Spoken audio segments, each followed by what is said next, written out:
In this video, I will show you how to make your cover photo private on Facebook.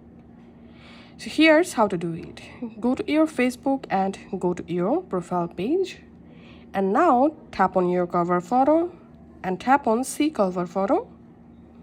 And now, as you can see, this is my current Facebook account cover photo. Now, if I tap on this three dot, and here, as you can see, here is no option to edit this current cover photo privacy. So if you want to make your current cover photo private, then here is no option to do it. But you can make your previous Facebook cover photo private. To do that, just open a previous cover photo and tap on this three dot. And now here you will find this edit privacy option. Just tap on that.